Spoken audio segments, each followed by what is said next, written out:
Arquidiócesis de la Verapaz presenta El Pueblo de Dios, el pueblo de la esperanza. Estimados amigos, una vez más tenemos el gusto de entrar en sus hogares a través de este programa, con el mensaje de crecimiento espiritual y familiar.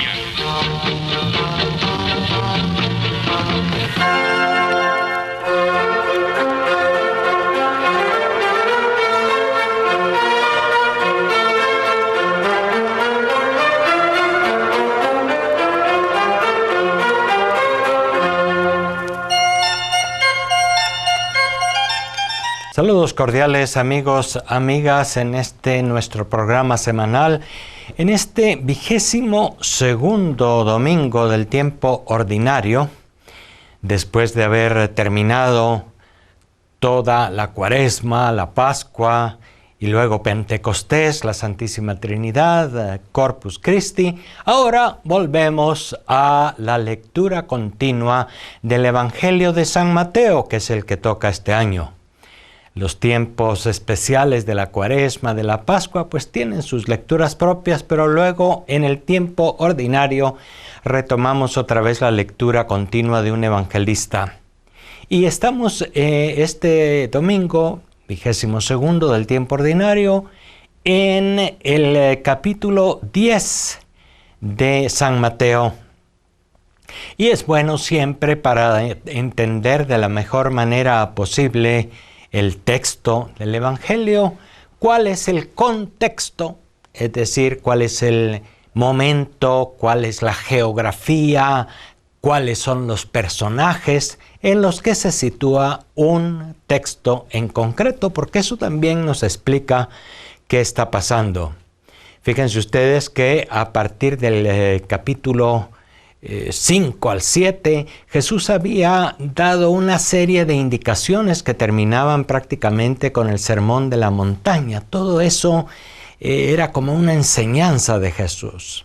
Luego viene, después de la enseñanza, otro bloque de lecturas, que son los capítulos 8, 9 y parte del 10, que resumen la acción de Jesús en Galilea. Y fíjense que en un poco menos de 3 capítulos del Evangelio se nos narran 9 milagros de Jesús que expresan pues su atención hacia el pobre, su atención hacia el enfermo, incluso su compasión hacia aquellas familias que habían perdido un ser querido, levantándolo de la tumba. También se manifiesta en Jesús el poder que tiene sobre la naturaleza, puesto que encontramos en esos capítulos la tempestad calmada, un milagro de Jesús. Entonces eso es parte del contexto de ese texto que leemos en este domingo en el capítulo 10. Jesús, pues, después de haber enseñado, complementa, digamos, su acción con una serie de acciones milagrosas, poderosas, podemos decir en cierto modo. Jesús manifiesta no solamente con palabras, sino con obras su mensaje. Primero nos ha enseñado muchas cosas, nos ha dicho, bienaventurados los pobres, bienaventurados los pacificadores, bienaventurados serán ustedes cuando los persigan, todo eso. Y vemos el siguiente trozo, los siguientes capítulos del Evangelio en los que Jesús concretamente manifiesta que Él mismo tiene misericordia de los demás, que Él mismo está cerca de los pobres, que Él mismo se compadece de los que sufren y levanta de la muerte a algunos, que Él mismo está cerca de su pueblo y cerca de la gente. Sorprende ver esos textos en los capítulos 8 y 9 y les invito a ustedes a leerlo juntamente con el texto del capítulo 10 que hoy se lee en el Evangelio. ¿Por qué? Porque nos hace ver por qué habla Jesús en el capítulo 10, en el texto de hoy, de la confianza y tratando de darles ánimo a sus apóstoles. Jesús mismo ha hablado y Jesús mismo se ha manifestado en favor de los pobres, de los pequeños y de los que sufren la muerte y la opresión o la segregación. Y no hay duda, acordémonos que en aquel momento en Galilea, pues había muchísima gente que no tenía acceso a la salud ni a la educación y por lo tanto sufría constantemente el hambre, las enfermedades e incluso la muerte prematura. Se nos habla de un criado y de un niño, una niña que son levantados de la muerte por Jesús. De manera que Jesús está haciendo el bien, Jesús está levantando las esperanzas de un pueblo que sufre, que está condenado, que está segregado y que está excluido en la pobre Galilea de aquellos años, en los que el Imperio Romano dominaba y cobraba unos impuestos muy grandes, y por supuesto los impuestos iban para las grandes obras del imperio o las grandes obras de los grandes terratenientes, pero no iban en favor del pueblo pobre y sencillo. Ya podemos imaginarnos cómo eso, por una parte, le creaba a Jesús una gran simpatía. Había muchos beneficiarios de su acción, de sus milagros, de su enseñanza. Él los estaba sacando de la ignorancia. Él les estaba dando una cura frente a las enfermedades y en la muerte.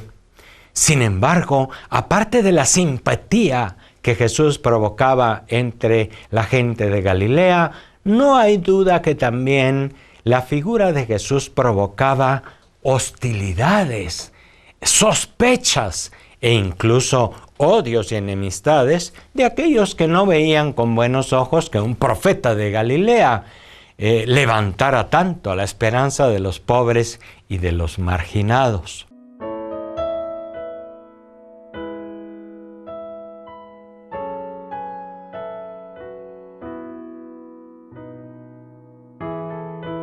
Acordémonos también de que el Evangelio de San Mateo se escribe, digamos, más o menos unos 20 años después de la muerte y resurrección de Jesús. Y se escribe en unos años en los que la comunidad cristiana estaba también experimentando la oposición, y a veces oposición violenta, persecución. Los primeros años de la historia de la Iglesia fueron muy difíciles, fueron de persecución, fueron aquellos años en los que la comunidad cristiana tenía que reunirse a escondidas y eran considerados entonces también como sospechosos subversivos del orden institucional, del orden instituido. Los cristianos eran mal vistos, no solamente por algunas élites de los judíos que seguían viéndolos con recelo, sino también por el Imperio Romano que los consideraba un movimiento peligroso para la estabilidad del imperio. De manera que tenemos allí el contexto amplio del texto de las enseñanzas de Jesús que hoy se lee en el capítulo 10 de los versículos 26 en adelante. Estamos entonces hablando de Jesús, que es presentado como el que se acerca al pueblo y levanta las experiencias y las expectativas de la gente, y al mismo tiempo Jesús que es perseguido y que es criticado y que levanta él mismo recelos y sospechas que ya sabemos, terminarán en su arresto, en su condena y en su muerte. Los discípulos, 20 años después, cuando se escribió el Evangelio de Mateo, también sufrían las mismas consecuencias de Jesús que las mismas consecuencias que Jesús había sufrido, y por lo tanto también necesitaban una palabra de ánimo, de consuelo y de confianza. Allí es donde se sitúa el texto del Evangelio de este domingo, una invitación muy fuerte a confiar en el Señor. Y ahí están las principales palabras de Jesús. Confíen, no teman a los que pueden matar el cuerpo, pero no pueden matar el alma. Confíen, aquello que se les ha dicho a los oídos, pregónenlo desde las azoteas, no tengan miedo de hablar en público y de ser claros, aunque las condiciones sociales en ese momento eran muy adversas. Nada que ver con las condiciones nuestras, al menos en la Verapaz, en Guatemala, en América, también en Europa todavía. No podemos negar, como nos ha dicho el Papa Francisco, que hoy también, en los inicios del siglo XXI, como fueron en los inicios de la era cristiana, hoy también hay mártires, hoy también hay comunidades perseguidas que no pueden hablar a los cuatro vientos ni por los medios de comunicación del mensaje de Jesús. Hoy también hay gente que simplemente por el hecho de ser cristiana es perseguida o es objetivo claro del terrorismo fanático de algunas facciones de los miembros del Islam. En fin, hoy también hay persecución y hay que recordar hoy a los cristianos que también sufren esas consecuencias y habría que pensar cómo ellos entienden, cómo ellos acogen una palabra de Dios como la que hoy se nos comunica en el Evangelio de Mateo. No tengan miedo, confíen. Dios que cuida de los lirios del campo, Dios que conoce hasta el número de los cabellos de su cabeza, Dios que cuida de los gorriones, ¿cuánto más no se va a ocupar de ustedes? ¿Cuánto más no los va a cuidar de ustedes a pesar de las dificultades? Por lo tanto, no tengan miedo. Ese es el mensaje central de este texto y viendo esos contextos también, ¿verdad? Hoy se puede ligar muy directamente esta lectura del Evangelio con la primera lectura del profeta Jeremías. ¿Por qué? Porque también Jeremías en este texto nos habla de sus enemigos, de los que quieren desprestigiarlo, de los que hablan mal de él y de los que quieren condenarlo. Acordémonos que lo metieron incluso en una cisterna llena de lodo y por poco muere Jeremías allí. Jeremías estaba también rodeado de enemigos, pero su palabra era muy clara y era muy directa, era la palabra que Dios le había confiado. Y Jeremías también en el Antiguo Testamento es un ejemplo de alguien que tiene que luchar contra el mal, de alguien que tiene que confiar en Dios.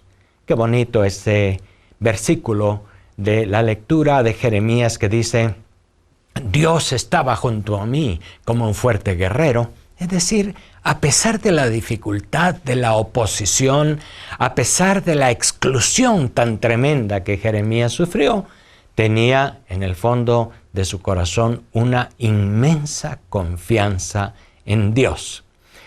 Por eso el texto de Jeremías también debemos verlo en aquel contexto de oposición oficial incluso contra él. Jesús es el signo de un profeta que confía, de un profeta que sigue adelante con su misión a pesar de las dificultades que a diario enfrentó en Galilea. Acordémonos que por una parte, pues tuvo una simpatía y una acogida muy grande dentro del pueblo. Él era sensible hacia las necesidades y las dificultades de su pueblo, pero en un contexto tan polarizado y tan difícil como Galilea hace 20 siglos, pues eso era muy peligroso, incluso subversivo. Es interesante leer el texto del Evangelio, pues, en ese contexto, invitarnos también nosotros el día de hoy, en este 20º domingo, a la confianza, a lo que hoy también San Pablo nos manifiesta en la segunda lectura, en esa confianza del triunfo del bien contra el mal, aunque a veces parece que el mal se difunde más y es más fuerte. Estamos convencidos de que finalmente es el Señor el que hace salir adelante su misión. Por lo tanto, un mensaje muy claro, que también tenemos que ver hoy qué dice para nuestros días. Ya les decía que una de las aplicaciones de este mensaje para nuestros días es justamente la aplicación que se puede hacer hacia los que viven perseguidos a causa de su fe. Y nosotros que no tenemos persecuciones, pues también hemos de pensar, muchas veces tal vez podemos tener oposiciones o pequeñas críticas o simplemente burlas o indiferencias cuando queremos ser fieles a la verdad, cuando no queremos decir mentiras, cuando no nos prestamos a la corrupción ni a los sobornos, cuando queremos ser honestos y devolvemos bien por mal y no devolvemos también un insulto o una bofetada, o somos pacificadores o tratemos de hacer algo como el Señor nos pide. También hoy puede haber, y en nuestros contextos que se dicen cristianos, oposiciones, críticas, burlas o simple y sencillamente indiferencia. Así pues, hoy también nosotros tenemos que renovar nuestra confianza completa.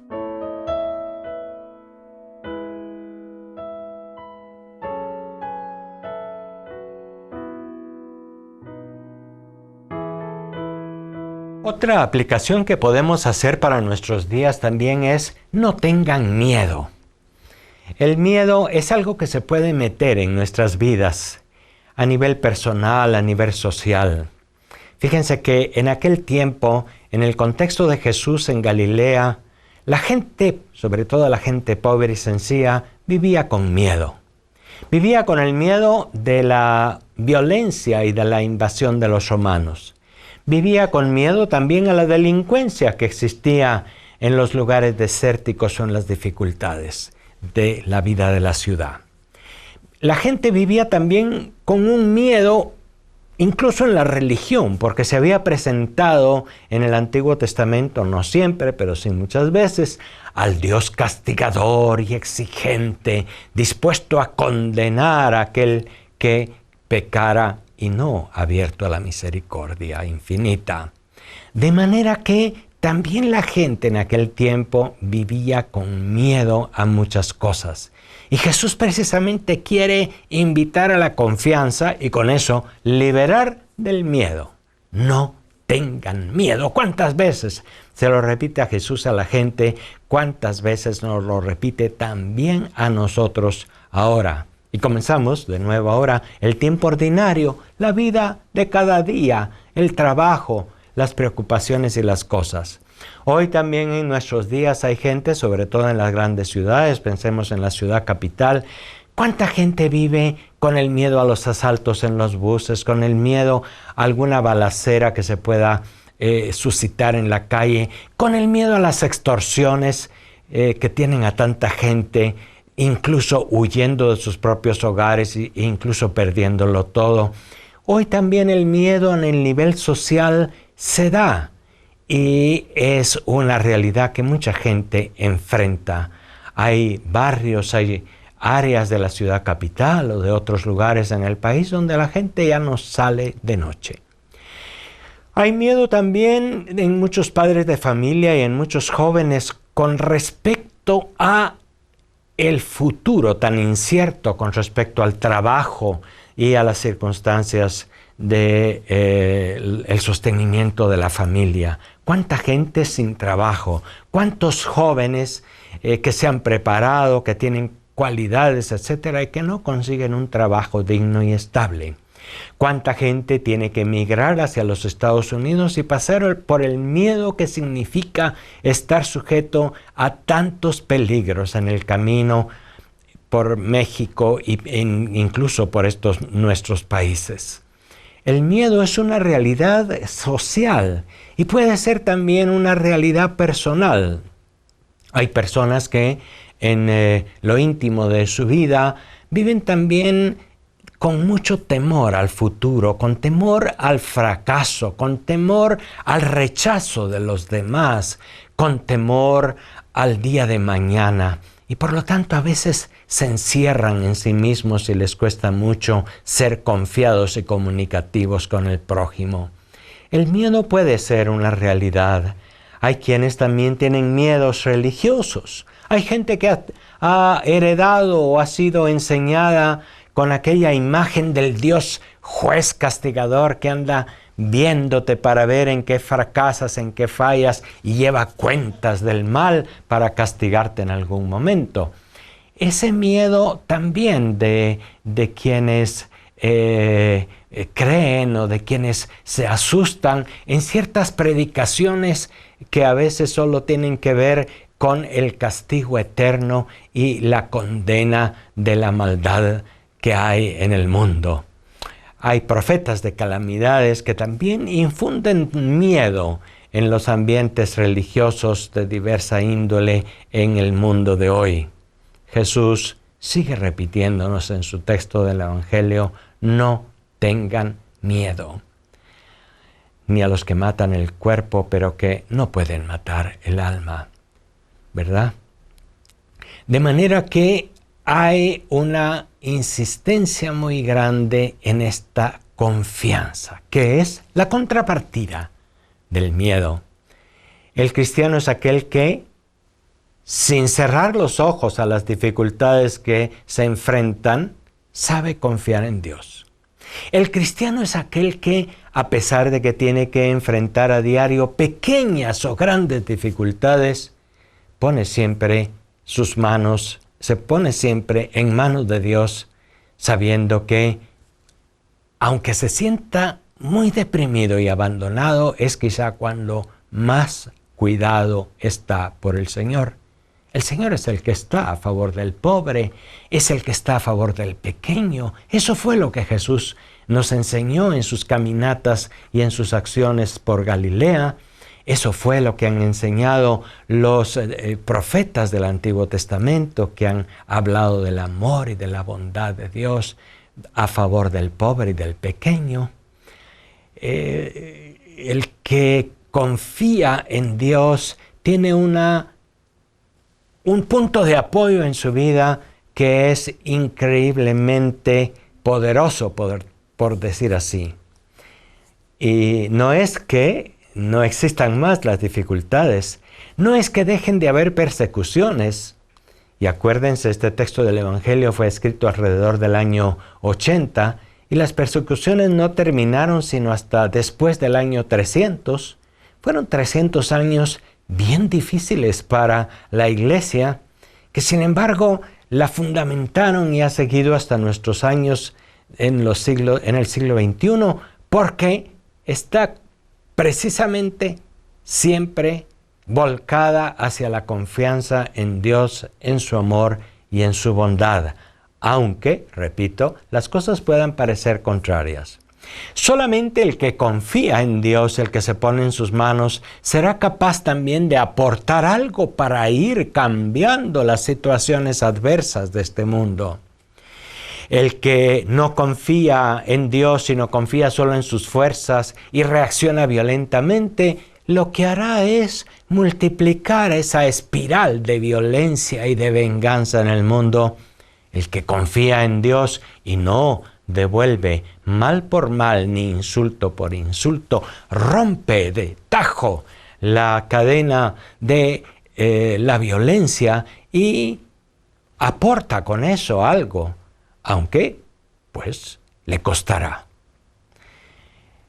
El texto del Evangelio, si hacemos una buena lección divina, una buena lectura orante de la palabra, debe llevarnos, después de hacer la reflexión sobre el texto, a un buen momento de oración.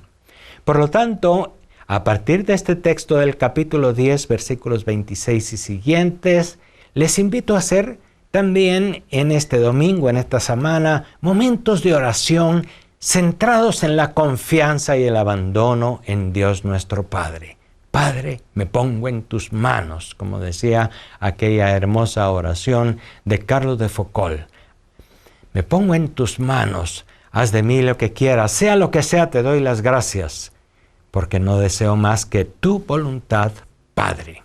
Esta confianza en el Padre que nos cuida y que nos ama ha de ser la piedra de toque en donde apoyemos siempre nuestra existencia. Hasta la próxima. Gracias por su atención.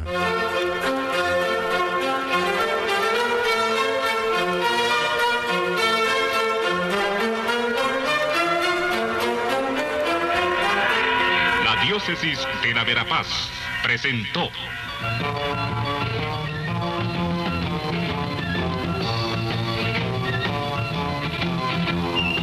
El pueblo de Dios, el pueblo de la esperanza. Agradecidos por su atención al mensaje de crecimiento espiritual y familiar. Hasta otra oportunidad.